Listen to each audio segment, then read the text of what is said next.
Boss kidnaps employee. Bank robber uses employer's vehicle as a getaway car. Let's get into it. Some weird and outrageous news stories. Cue the intro.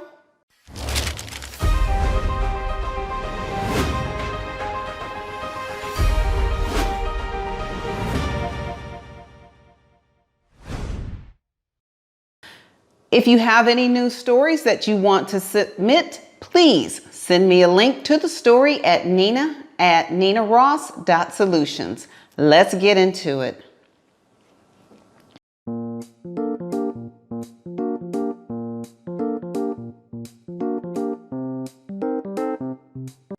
My first story comes from Florida, and the date on the story is May 24th, 2019.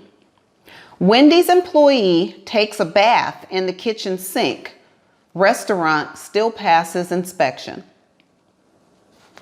An employee at a Wendys in Florida brought his home hygiene routine to the fast food restaurant, washing up in an industrial sink.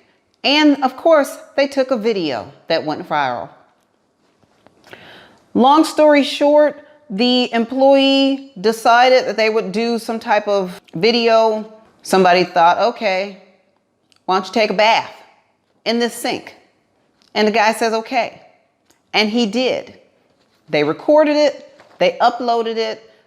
Naturally, according to the article, the gentleman who took the bath was terminated. It doesn't say if the person who recorded it was terminated. Here's my thing. Where was the manager of this store? Was the manager taking the picture? Was the manager encouraging the guy to take the bath? You can hear people in the video.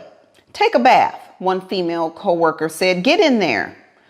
Someone tells him to turn the jets on before he washes his armpits and asks several other employees standing nearby for a towel. I'm not even going to get into how the restaurant passed inspection, but if you own a restaurant, you got to have some responsible people in there to manage the store. I did restaurant management. I did fast food restaurant management for 4 years. Back in the 80s, which tells you how old I am, but you cannot leave kids alone in a place like a Wendys with a video recorder and nothing to do. So my suggestion to this person, whoever they were, who owned that restaurant, make sure you hire some quality people. Make sure you do your background checks and make sure they have experience dealing with young people, because some of those pranks that are going on the internet, you can easily get sucked into it. And it's fun at first until the video goes viral and there's backlash and somebody has to be held responsible. And it doesn't say if the manager was fired or not. It only says that the guy actually taking the bath was no longer working for the restaurant.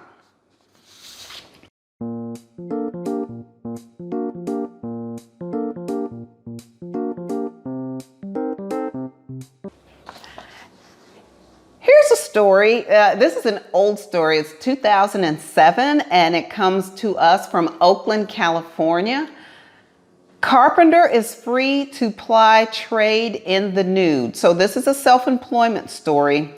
There is a carpenter who was caught hammering nails and sawing wood in the nude. He was found by a judge to be not guilty of indecent exposure. Apparently, in certain counties in California, as long as you're not doing anything with yourself, we have to keep this G-rated. As long as you're not doing anything to yourself, if you are just working and doing your normal trade, your normal work, you can be without clothes. Here's my tip for business owners. Make sure you have a policy written for dress code. Even if it's a generalized policy, just make sure you have something in there, because with the internet and everything that's going on with viral videos, I want to be a YouTube superstar, and how about doing this? You can at least have some type of policy written to where you say, hey, don't come in here not dressed. Your policy can be as simple as you must come professionally dressed with combed hair. But this guy just lets it all hang out.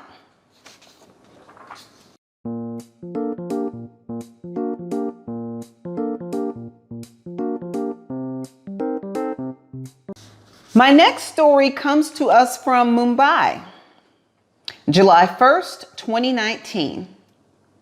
Business owner and 3 others held for assaulting an employee. A 40-year-old garment business owner and 3 others were arrested by Mumbai police on Sunday for allegedly kidnapping and assaulting an employee and asking the family for ransom. So what happened was, the owner of this business saw one of his employees accepting a kickback, a commission of 5 rupees. The owner of the business got upset and decided to punish the employee. He took the employee to his warehouse along with 3 other people. They stripped him and beat him up. There were 10 other people apart from the 4 who actually participated in this crime. Mumbai is gangster. Anyway, they assaulted him with iron rods and a belt before calling his family for ransom. They called the employee's brother and asked for what equates to about 145,000 US in ransom. The brother, of course, called the police, who then went to the warehouse and arrested everybody.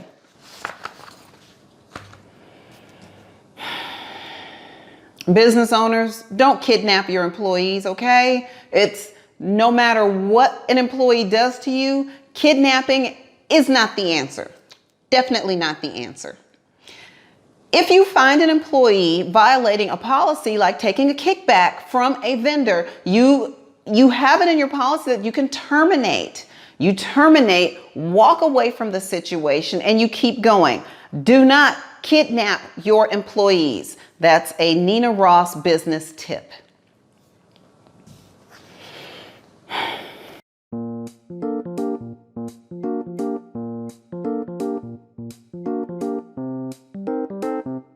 Alleged bank robber used employer's ambulance as a getaway car. This story comes to us from Atlantic City, June 3rd, 2015. An Atlantic City man who police say robbed a bank Tuesday and escaped in an ambulance was a driver for the company the vehicle belonged to. Naturally, he is no longer employed with the company. He was charged, of course, with bank robbery. The owner of the ambulance company obviously was shocked. They perform background investigation and criminal background checks on all employees before they are hired. He worked as a driver at the company, but they would provide no further details about his employment. Business owners, you can do all the vetting, all of the background checks, all of the driver's license checks. You can do everything legally allowed. You're still, every now and then, you will still get a bad egg. This is why you make sure you have adequate business owner insurance. You have insurance on your vehicles. You have insurance on your property. You have insurance on your FF&E. You make sure you are totally covered for everything, just in case you run into a bad egg, like that one.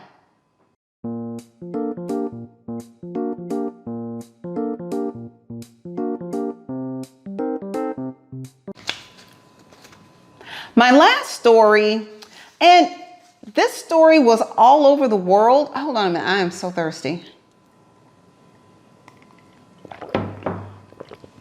This story was all over the world. Do y'all remember Mark 1 Plumbing? His truck wound up in Syria fighting one of the wars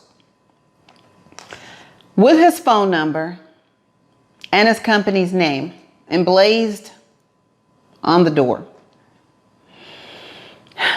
Plumber whose decal truck went to Syria settles lawsuit. So here's the story. This gentleman had a plumbing business and he had a vehicle, a business vehicle, and you have the decal put on the side with your business name and phone number. He went to AutoNation. He went to AutoNation to get a new truck, and he was starting the process of taking his name and phone number off the truck. Someone from AutoNation told him, stop doing, you don't have to do that. We will go do it. We are going to do it. So he's like, okay, bet. So long story short, he sold the truck to AutoNation, and it says in here, AutoNation resold the truck and it was shipped to Turkey, the country Turkey. And that's when the truck was purchased by some rebels, and we get the picture, the viral picture that we always see. The plumber, whose name was emblazoned on the truck, sued for $1 million, and the lawsuit was quietly settled. Of course, no comment from AutoNation, and here's the shocker to me. Mark 1 Plumbing never changed their phone number. They still have the same phone number. I didn't call it today. Today is March 25th. 2020. I did not call it today, so I don't know. Maybe later he'll change his number. I don't know. Maybe it's working for him right now because of the international coverage. Business owners,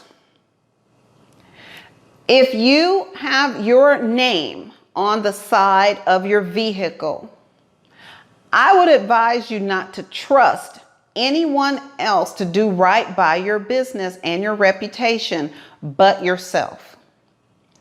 Please go through the extra effort to remove your information off of a vehicle before you sell it, because you never know where in the world that vehicle is going to end up. These are some interesting stories. If you have any links to other stories, please send them to me at nina@ninaross.solutions, and I'll be sure to give you credit in my next video. Thank you for watching, and I'll see you next time.